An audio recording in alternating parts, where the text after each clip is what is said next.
we often feel that the world hits us with a trigger. It is a sudden jolt, a critical email, a frustrating conversation, or perhaps just noticing the bills pile up. In those moments of raw reaction, it feels absolute. We believe that event, a asterisk, causes asterisk emotion B.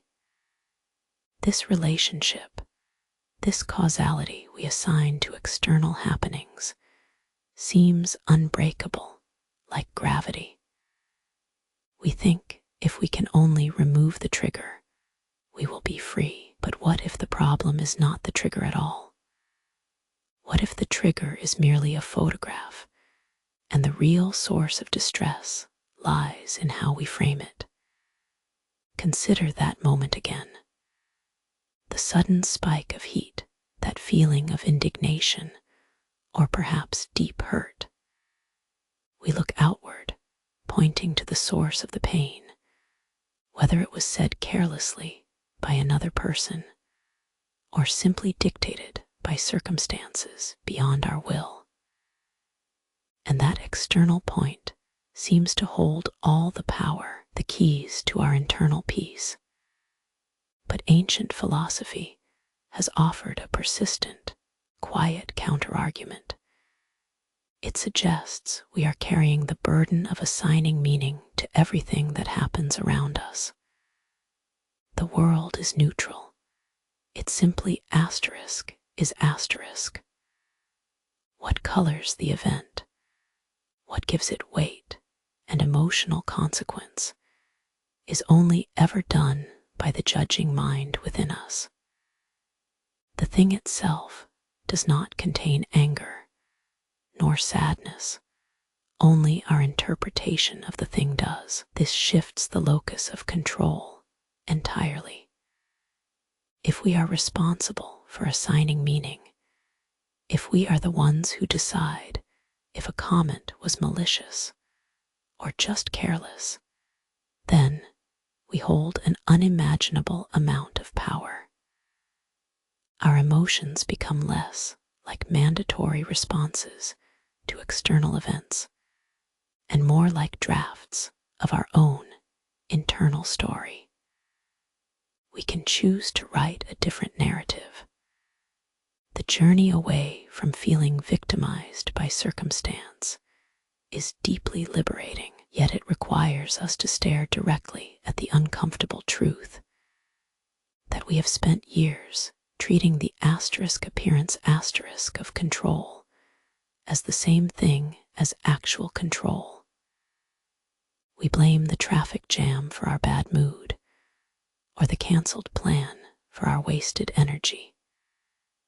We wait for an external factor, a compliment, a perfect outcome, favorable weather, to finally give us permission to feel calm.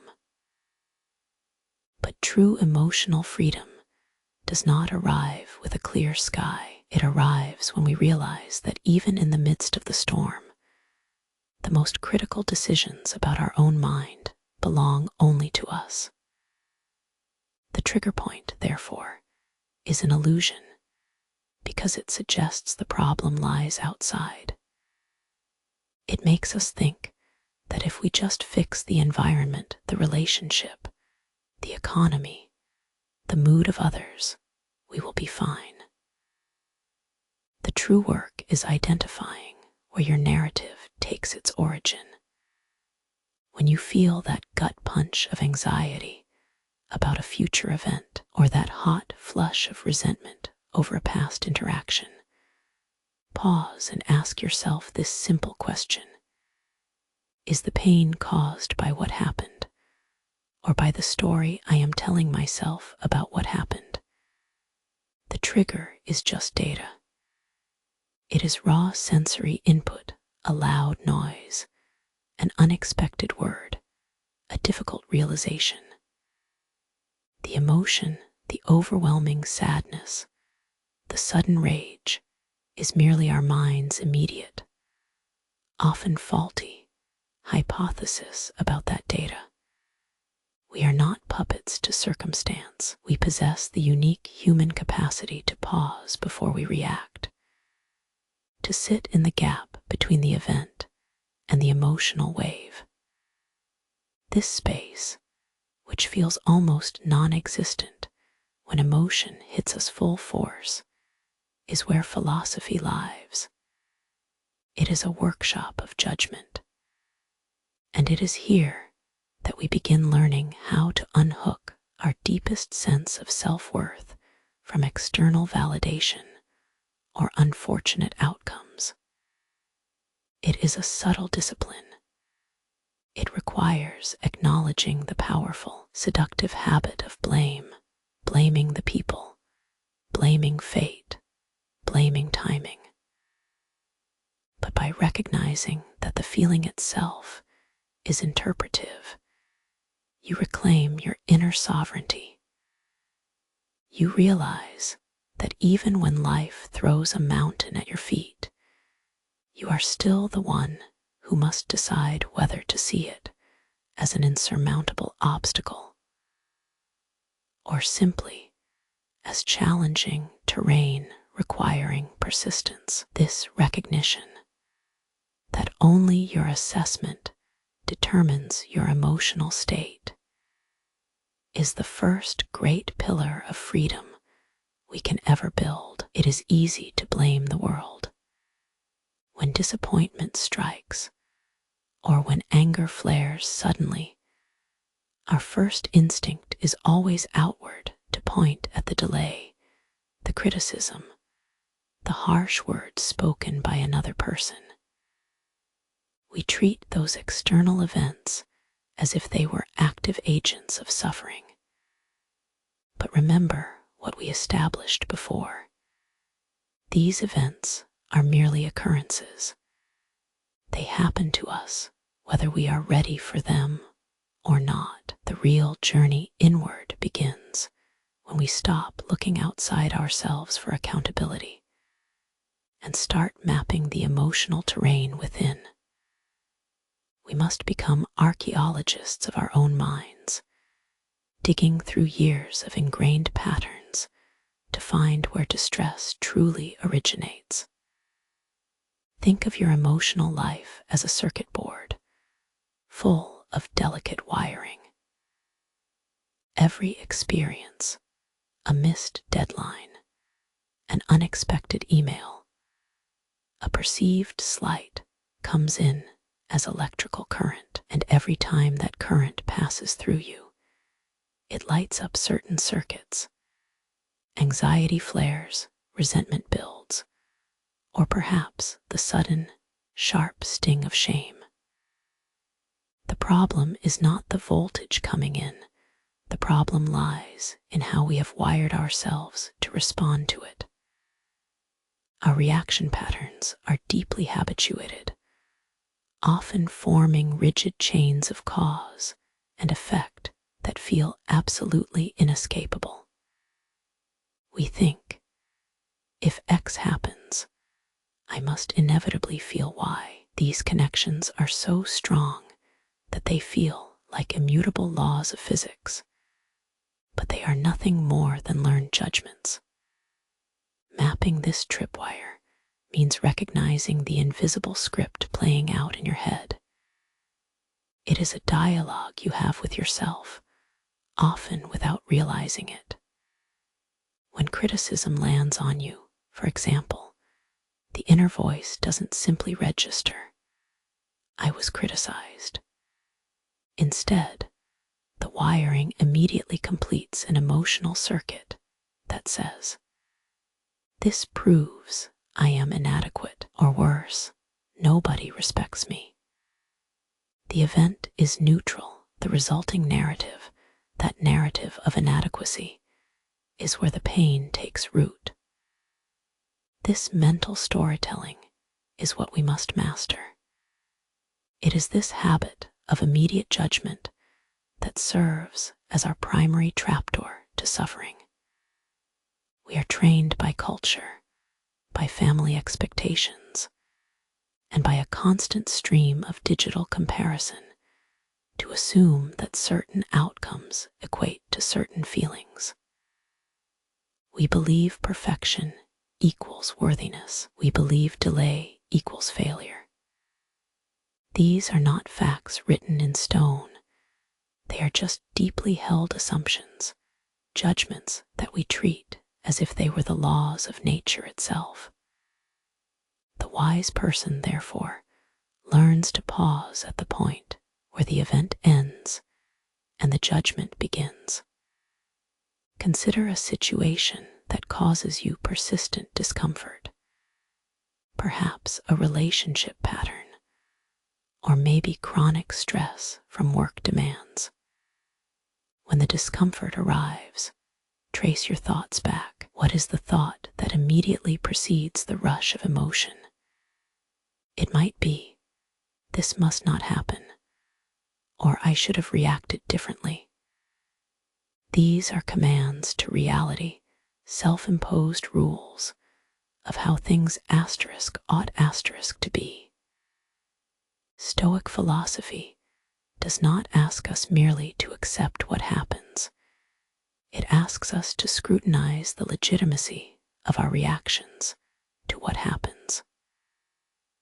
The work of mapping is a process of careful observation, almost like being a detective in your own mind. When you feel the familiar tightening in your chest, that unmistakable physical sign that a judgment has been made, do not immediately react. Instead, pause and ask 3 simple questions.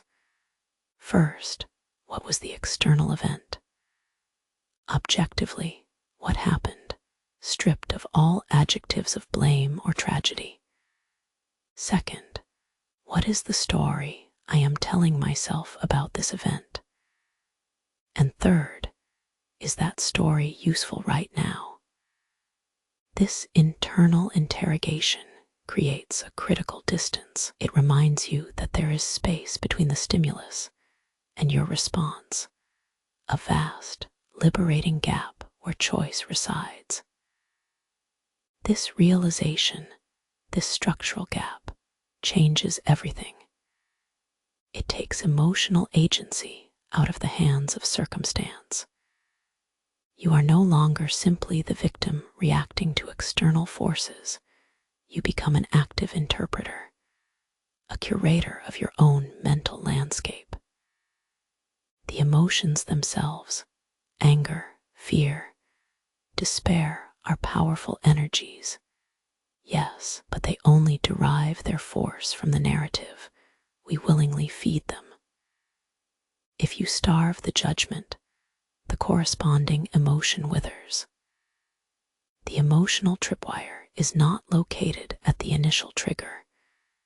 It is located precisely in the assumption that this single event defines your entire reality or your inherent value.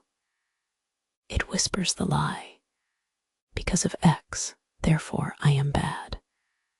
Your task is to catch that whisper, to hear the premise and respond with measured logic. Wait, just because X happened, it does not prove Y about my worthiness, nor does it mandate this specific feeling.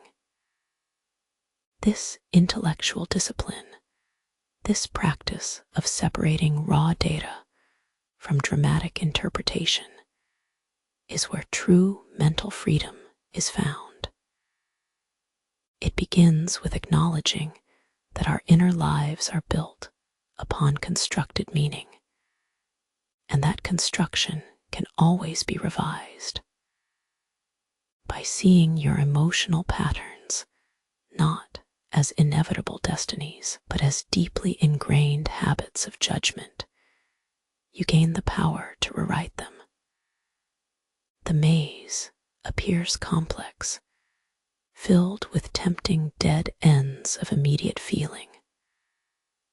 But by understanding where the wiring goes wrong, by pinpointing the faulty assumption, you find the single, clear path back toward calm, rational choice. We have explored the landscape of our emotions.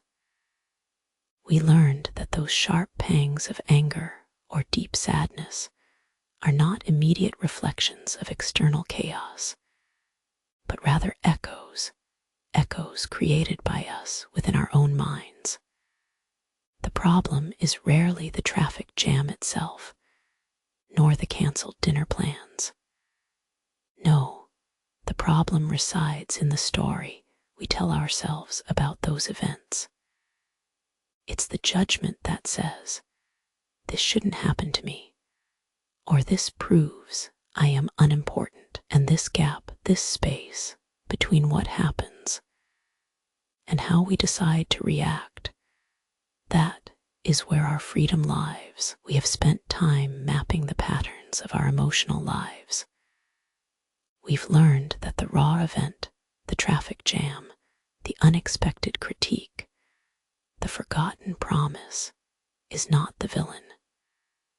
The true source of pain is something far more subtle and much more powerful. It is the story we tell ourselves about the event. If an external force happens, and in that moment you immediately decide, "This is terrible, this is unfair," then you have already built the emotional prison for yourself. The goal now is to recognize the space between the stimulus and your response. This gap, this tiny, shimmering pause, is where all our freedom resides.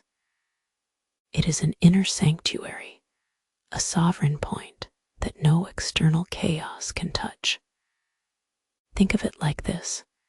You are standing at the edge of a deep river. Something happens across the water. Perhaps you see a child slip from a low wall, or maybe you hear a cry for help. Your immediate, instinctive reaction is often panic, a surge of adrenaline that demands action. But we must train ourselves to resist that initial chemical tidal wave.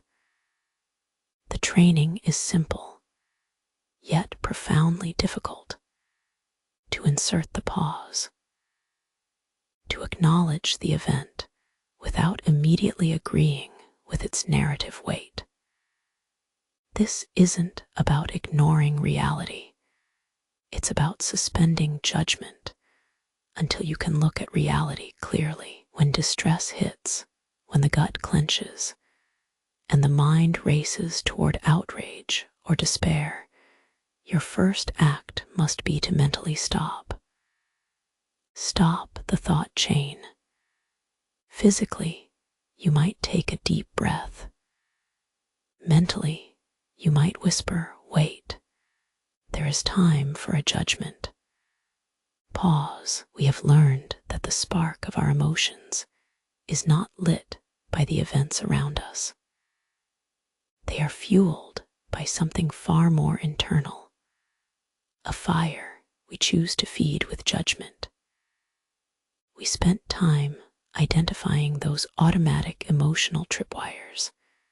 The quick leap from this happened to therefore, "I am upset." But now, if we can insert a pause and identify what is truly within our power, the next task requires us to examine the narratives that flood our minds when stress arrives. These mental stories are often disproportionately large for the events themselves. We call this pattern catastrophizing. It is the tendency to skip straight from a minor inconvenience, a missed deadline, a slight disagreement, a spilled cup of coffee, to an epic, life-altering disaster. And in those moments, when the drama screams loudest, our minds are remarkably unhelpful. We have spent these preceding lessons learning how to identify the source of our distress. We learned that the world itself is not hostile. It merely happens. Our pain, we discovered, rarely springs from an external hammer blow. It arises from the stories we insist on telling ourselves about the blows. If the job loss was the event, then believing that I am nothing without this income is the story. And it is this deeply personal, fragile storytelling, this judgment, that has such devastating power over our inner peace. It turns neutral happenings into emotional catastrophes.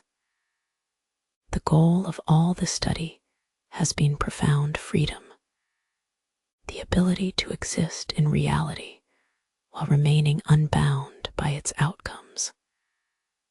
But how do we achieve that deep sense of mental resilience? How do we become, as the ancients hoped, masters not just of action, but of thought? The answer lies not in perfecting our understanding of theory, but in confronting ourselves with discomfort. We must change our relationship with difficulty itself. Too often, we treat hardship like an invasion, something to be fought off, avoided at all costs, or medicated away by comfort. But the wisest among us understood that resistance is the very thing that keeps us trapped. Imagine life as a continuous process of training, and just like any physical skill, be it running a marathon or lifting weights, that skill is only built through deliberate stress. We cannot build mental muscle in an environment of perpetual ease. Our minds, by nature, seek comfort, and this craving for ease is often the greatest source of suffering. The ancient Stoics practiced something radical, something that felt almost counterintuitive to our modern desire for happiness. They embraced what we now call negative visualization. It sounds morbid, perhaps even defeatist, but its purpose is not to dwell in darkness. It is, rather, a powerful psychological tool designed to sharpen our appreciation for the present moment and strip away our undue attachment to favorable outcomes. The practice involves proactively considering potential setbacks. What if I lose my most prized possession? What if this relationship changes fundamentally? What if my health fails me? By naming these possibilities, not with paralyzing dread, but with calm intellectual curiosity, we perform a cognitive preemptive strike against fear. We ask ourselves, if this worst case were to happen, what would I actually need to do?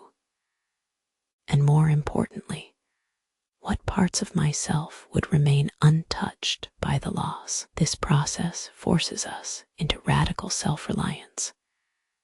It strips away our subtle, often unspoken dependency on things we thought essential, on status, on possessions, even sometimes on specific people's continued presence in our lives. When you assume a level of temporary discomfort or loss, you realize that the things you were truly relying upon for your sense of worth are far more internal than they appear. The goal here is not to become perpetually pessimistic. It is simply to reduce the shock factor when difficulties inevitably arise. If we anticipate difficulty, if we treat mild rejection, small inconveniences, or minor exhaustion as predictable parts of life's rough edges, then, when true adversity strikes, our emotional response will be cushioned by preparation. The initial jolt of, oh no, this shouldn't happen to me, is lessened because we have already mentally trained for a slightly imperfect reality. Think of discomfort not as an enemy to be defeated, but as a weight used in the gym of the mind. When you feel that familiar twinge of anxiety before a difficult conversation, or when you face the mild frustration of a task taking longer than expected, do not recoil instinctively. Pause, name it, label it simply. This is discomfort. This is training. We must shift our view of difficulty from being an exceptional catastrophe to being a mundane reality. It is just data. It is information that shows us where our internal boundaries are weakest. A momentary delay in traffic, a slightly lukewarm meal, the forced patience while waiting in a long line. These small moments are perfect training grounds. They do not demand anything catastrophic from us. They simply ask for presence. By accepting these minor points of friction, we teach our emotional systems that struggle is survivable. We dismantle the deep-seated human habit of expecting continuous perfection and effortless flow. This realization is profoundly liberating because it gives us permission to just be imperfectly human in public view. Embracing discomfort is therefore an act of profound inner strength, not resignation. It is the active decision to meet reality as it truly is, textured, sometimes rough, often irritating, and knowing that our response does not need to match its intensity or its imperfection. We train for resilience so that when life inevitably introduces a major weight into the ring, we do not crumble, but instead move with practiced grace, remembering that we already carried this mild weight yesterday and the day before. The ultimate consequence of this internal work is profound equanimity. It is not indifference, which implies a lack of caring. Rather, it is an unshakable core of peace built upon the knowledge that nothing external can fundamentally shake who you are or your capacity to respond wisely. You have accepted the weight, and therefore, the weight no longer defines you. We have spent this journey examining the powerful scaffolding of our minds.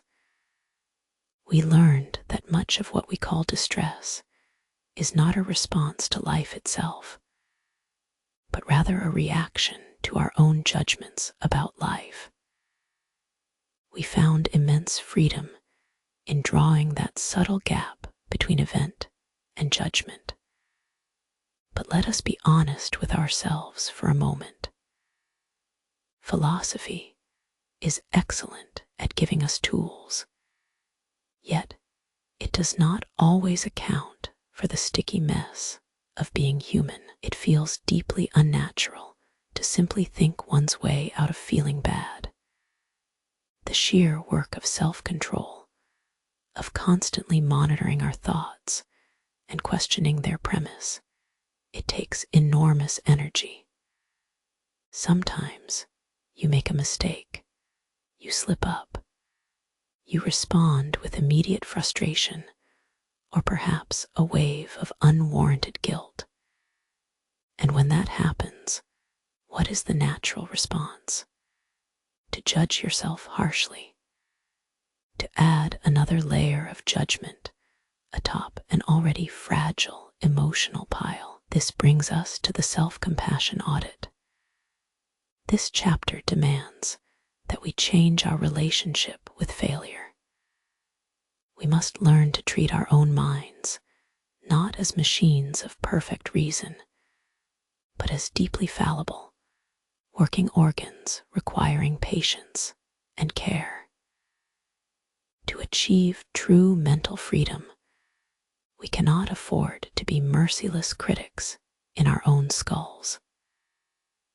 The ancient philosophers were masters of logic, superb at dissecting the problem, but they rarely wrote extensive self-help guides on emotional recovery from minor philosophical slip-ups.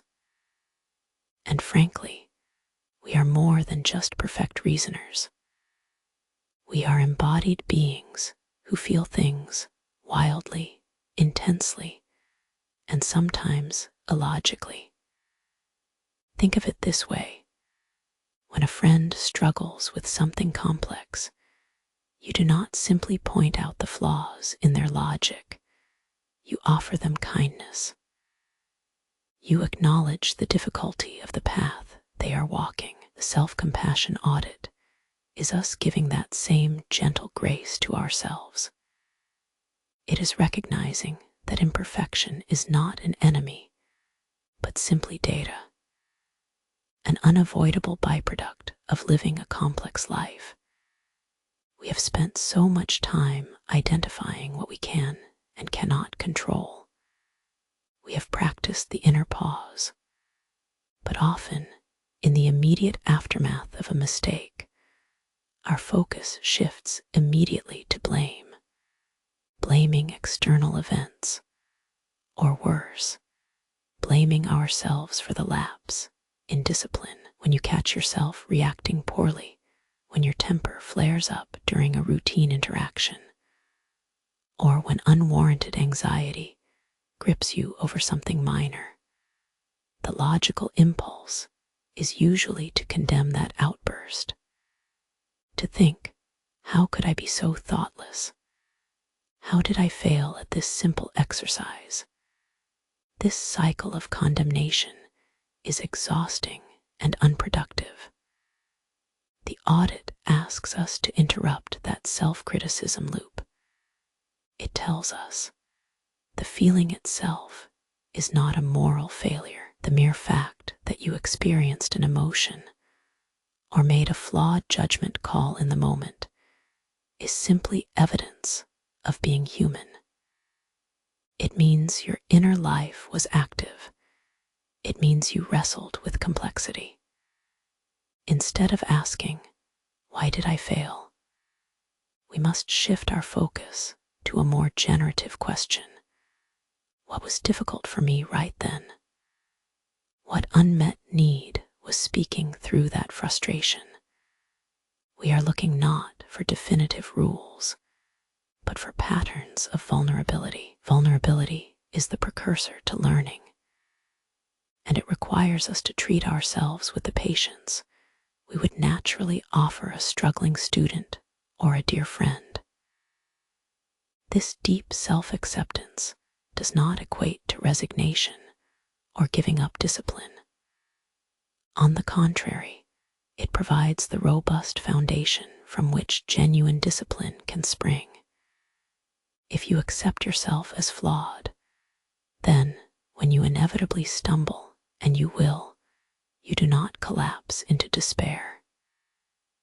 You treat the setback as an incident, a moment of valuable data collection. The process is gentle, but profound. It requires us to observe our emotional reactions without judgment and acknowledge their origin with curiosity rather than condemnation. We must be capable of saying to ourselves, that was hard. I reacted that way because I felt threatened / overwhelmed / unseen. This moves the narrative away from assigning moral blame and towards understanding systemic emotional triggers. We are learning to decouple our identity from our mistakes. My slip-up does not mean I am a bad person or a failed philosopher. It means I am navigating the treacherous currents of human emotion, and that journey is inherently messy. And messiness, we find, is precisely what life feels like. We have spent time mapping the intricate pathways of our emotions, learning to trace back the subtle judgments that fuel distress. We learned to pause between the event and our reaction, recognizing that this gap, this quiet moment of choice, is where true freedom lies. But knowing these philosophical truths is not enough. To truly embrace Stoicism in modern life, we must apply these ancient principles not just to a sudden argument or a canceled plan, but to the relentless, constant barrage of noise that surrounds us every day. The contemporary world constantly demands our attention and often strips away our private emotional boundaries. We are always on, responding instantly to pings on a screen, expectations from colleagues, and the curated highlight reels presented by strangers online. This modern torrent can make us feel perpetually overwhelmed, as if our internal peace is just one likable post or an urgent notification away from being shattered.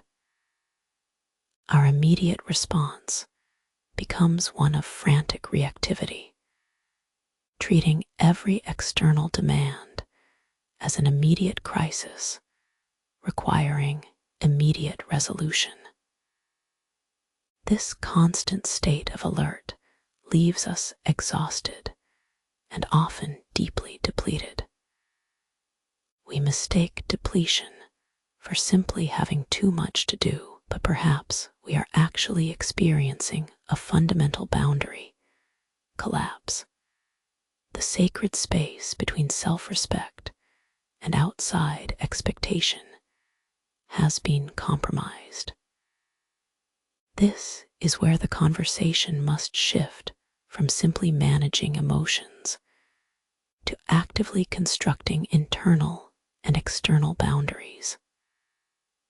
A boundary, at its heart, is not a wall built out of defensiveness or spite. It is an act of profound internal architecture. It is a declaration of what you fundamentally respect about your own time, your own peace, and your own emotional bandwidth. It begins by understanding that your inner calm is a non-negotiable resource, one that must be protected with the same vigilance you would guard physical health. The Stoics were masters of recognizing this inherent limit, the space between the self and the chaotic world. They taught us to draw a line in the sand, not for others, but first and foremost for ourselves. To identify where our control ends and the demands of the outer world begin. In our modern context, these boundaries are often deeply linked to our belief systems, the beliefs we hold about how people should treat us, what success looks like, or even what a good enough life entails. Many times, our emotional discomfort is not caused by the external event itself, but by the conflict between that event and an unexamined internal belief. We unconsciously believe things like, I must be available 24/7 to prove my worth. If someone doesn't reply immediately, they don't care about me. Or if I say no, people will think I am unkind or selfish. These are deeply ingrained narratives, cultural scripts passed down through expectations and social conditioning. They create an exhausting emotional debt, compelling us to diminish our own needs to maintain a perceived harmony with others. But this constant yielding of self-respect is precisely what drains our emotional freedom. Learning to say no becomes one of the most radical acts of mental mastery we can practice. It sounds simple, almost counterintuitive in a culture built on perpetual agreement and participation. Yet, saying no to an outside demand is often saying yes to your own inner peace. It is an immediate, profound affirmation of self-worth. The fear associated with setting boundaries, the fear of disappointing someone, the fear of conflict, the loneliness that might follow temporary withdrawal is powerful. It makes us crumble and agree even when our spirit screams for respite. But we must remember what we learned from the dichotomy of control. Most of these fears are projections. They are judgments about how others will react, judgments we cannot fully command. The practice, then, is to view boundaries not as acts of rejection, but as foundational pillars of self-respect. When you draw a boundary around your time or your emotional energy, you are simply ensuring that the things you choose to invest in are worthy of that investment. You are protecting the sanctity of your internal landscape. Consider the modern noise itself, the endless scroll, the constant comparison, the demand for perpetual performance. Each like and each comment feeds a need for external validation. It is a tiny emotional hook designed to keep us engaged, perpetually giving away our most valuable currency, undisturbed attention. To resist this flow, to deliberately limit your exposure to that noise, is not an act of cynicism or withdrawal. It is a profound exercise in mental self-guarding. This leads directly into the relationship between boundaries and core beliefs. If we operate under the unexamined belief that our value depends on external acceptance, that I am only good when others confirm it, then our emotional life becomes perpetually subject to other people's whims. The moment they withdraw their attention or their praise, our own sense of stability shakes. The Stoic path demands a recalibration of this belief structure. Our value must reside internally. It must be inherent, immutable, and completely unaffected by the market trend, the social media algorithm, or the shifting mood of an acquaintance. Our worth is not transactional. It cannot be exchanged for likes, promotions, or even praise. This realization that your intrinsic value is non-negotiable is perhaps the greatest source of quiet power we can cultivate. It allows us to enter into relationships and commitments from a position of emotional strength rather than one of neediness or desperate appeasement. The resulting tranquility is not detachment in the cold sense. It is liberation. It is being attached only to your own reasoned judgment. It means allowing people to do what they must, including failing to see your value or acknowledging your efforts, while remaining unmoved by those outcomes. You simply acknowledge their actions and redirect your focus back to your own internal center. The mastery of boundaries and beliefs, therefore, is the daily work of saying, "My peace is my responsibility. My worth is self-derived. It requires courage when it feels easier to merely comply, and persistent, quiet discipline when the world insists that you keep giving away pieces of your emotional shield just to prove you belong."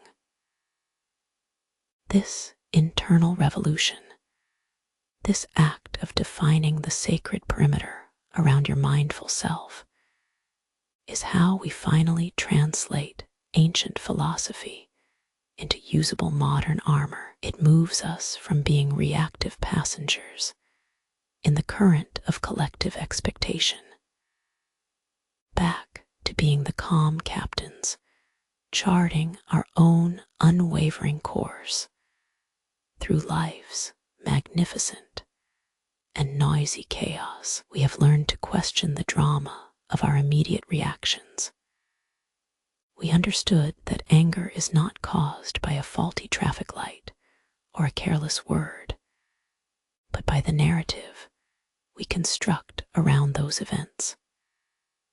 We found the pause, the space between stimulus and response, where the true work of freedom happens.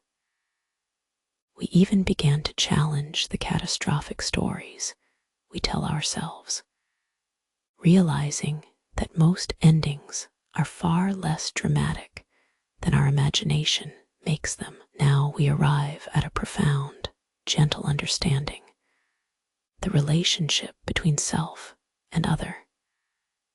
The art we discuss is detachment, but let us not mistake this for apathy or coldness. Detachment is not indifference. It is simply clear sight.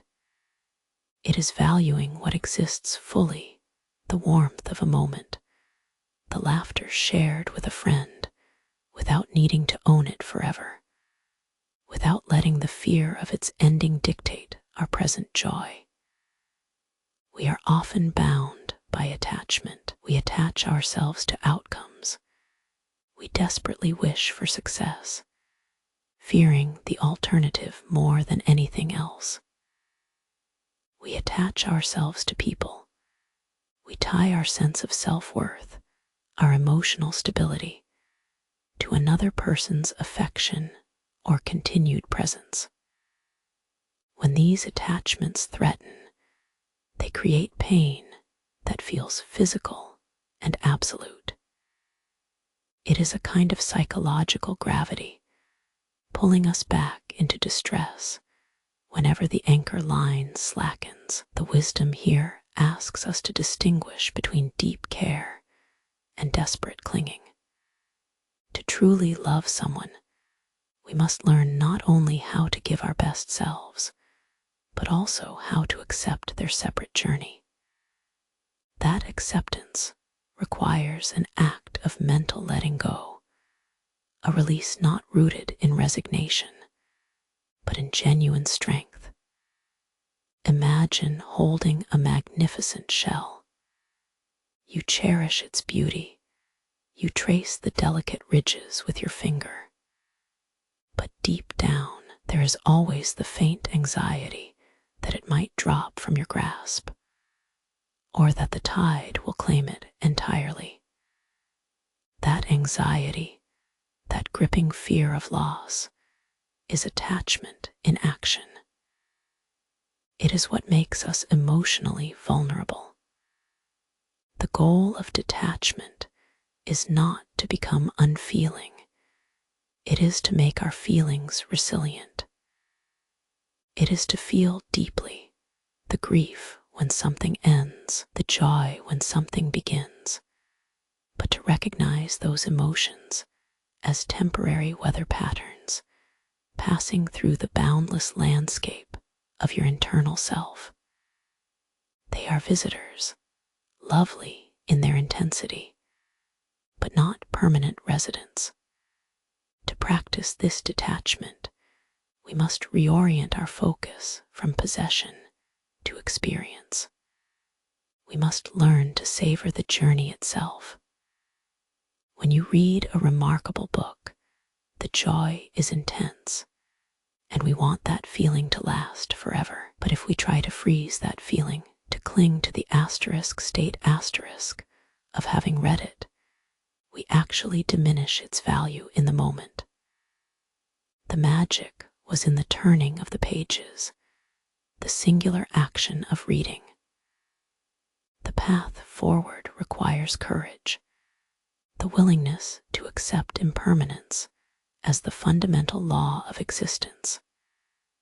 Everything changes. Emotions ebb and flow like the tide. Relationships mature, change form, or gracefully dissipate. To fight this natural rhythm is exhausting. It is like trying to force a river uphill against gravity. The only peace comes when we align with the current. This gentle letting go does not mean forgetting what was cherished. It means retaining the memory of its warmth while accepting its necessity to depart. We hold onto the lesson, the beautiful data point of the experience, the laughter, the support, the passion, but we release the desperate need for it to remain fixed and unchanging in time. Think of profound moments of connection, a shared sunset, a perfect conversation. If your entire sense of peace relies on that exact moment repeating itself, you are setting yourself up for predictable disappointment. Because life is built upon novelty, everything is designed to shift.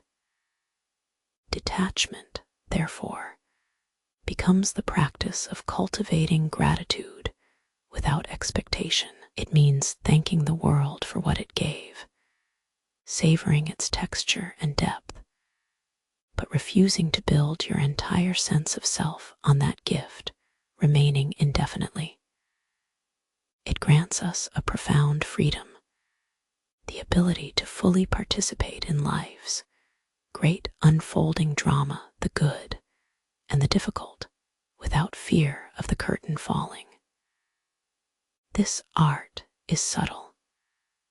Sometimes it feels like we are deliberately pulling back our emotional reserves, building walls instead of bridges. But truly, detachment is not about drawing lines in the sand. It is about recognizing that nothing drawn on the sand was ever meant to stay there anyway. It's a quiet, internal acknowledgement of reality's magnificent fluidity. Embrace the impermanence. Embrace the shift. Because when we stop desperately holding onto what we believe must remain, be it a relationship, a belief, or even our own current emotional state, we finally find an expansive, effortless peace. We gain the freedom to simply be fully present in whatever moment arrives, knowing that both its beauty and its departure are natural, necessary parts of the grand flow. We have traveled a long road together on the map of the mind. We started by learning that the storm itself does not create sadness. It is the stories we tell ourselves about the storm that gather rain in our hearts. Over these chapters, we learned to spot those automatic narratives, those quick judgments that rush in and claim ownership of our peace. We found the strength to create that inner pause, recognizing the wide, quiet space between a stimulus and the reaction. This space, remember, is not merely empty time. It is the sacred ground where true mastery resides. we bring ourselves back to the daily rhythm of life, because philosophy is not simply what we learn in a calm room. It is what we practice when things are messy, inconvenient, and stubbornly unpredictable. The wisdom of Stoicism ultimately asks us for one thing: habit. It demands that we transform understanding into action. The journey toward emotional freedom is less like discovering a treasure chest and more like learning to walk steadily through a beautiful, complex forest. You do not arrive at the mastery, you step toward it, day after ordinary day. Mastery is merely the accumulation of micro choices, choosing thoughtfulness over reflex, choice by choice. Consider your mornings instead of letting the rush of alarm clocks and immediate demands set the tone for your entire emotional landscape. Try to build a small pocket of quiet intention. This can be as simple as 5 minutes before you allow external notifications or obligations to enter your mind.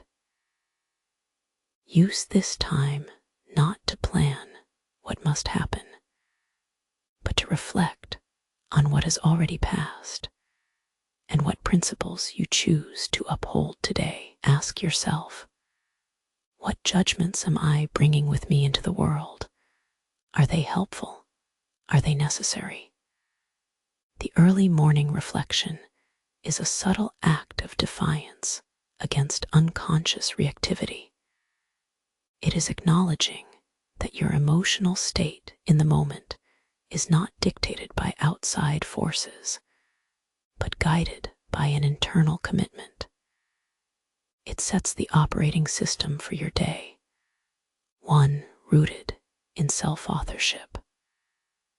And when the inevitable frictions arrive, the traffic jam, the missed deadline, the harsh word from a colleague, remember the full power of the dichotomy of control.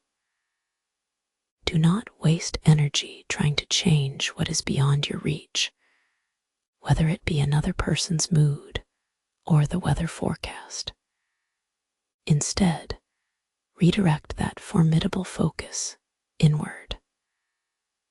What can I genuinely influence right now? Perhaps it is simply how I breathe. Or perhaps it is deciding which story I will tell myself about this frustration. By shrinking the scope of your concern to only what you can directly affect, your immediate internal response, you instantly liberate massive amounts of mental energy.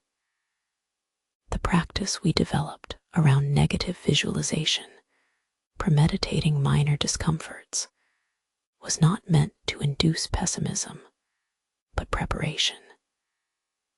It is like giving yourself emotional vaccinations. When a small setback happens, a canceled outing, a mild rejection, instead of experiencing shock and surprise, your mind will respond with practiced calmness. Ah, yes, this happened before. I navigated this feeling before. I have the tools for this. Furthermore, we must approach our mistakes with radical self-kindness. We learned that perfection is an unsustainable standard. It sets us up to judge ourselves harshly every time we stumble. When you fail at a meditation session, when your temper flares out of control in public, treat that event not as evidence of your flawed character, but as valuable data. Data points do not condemn, they inform the next attempt. Self-compassion is not lowering standards. It is simply recognizing the messy reality of being human while still striving for improvement. The art of detachment, finally, taught us to appreciate life's beautiful impermanence. It teaches a profound kind of gratitude that is non-expectant. We cherish the sunset simply because it is occurring, not because we expect it to last forever or because it validates our feelings. This release from needing permanence is what truly calms the anxiety beast. The quiet mastery, therefore, is the synthesis of all these techniques into a living way of being. It is recognizing that your greatest power lies not in conquering external chaos, but in cultivating an unshakable inner citadel. Every day becomes a series of small skirmishes against automatic negative thought patterns. When you feel the heat rising, the immediate judgment suggesting that asterisk, this must be unfair asterisk, or asterisk, I cannot bear this asterisk, you simply pause. You insert the breath. You apply the lens of control. You ask yourself, is my story accurate? Is my reaction necessary? The commitment to this steady, patient self-examination is your reward. It promises not a life without trouble, for trouble remains an intrinsic part of being alive. It promises freedom from suffering caused by internal resistance. True mastery is realizing that the only things we ever truly lose are our choices and our present attention. So let us proceed, day after reflective day, choosing awareness over reaction, building that quiet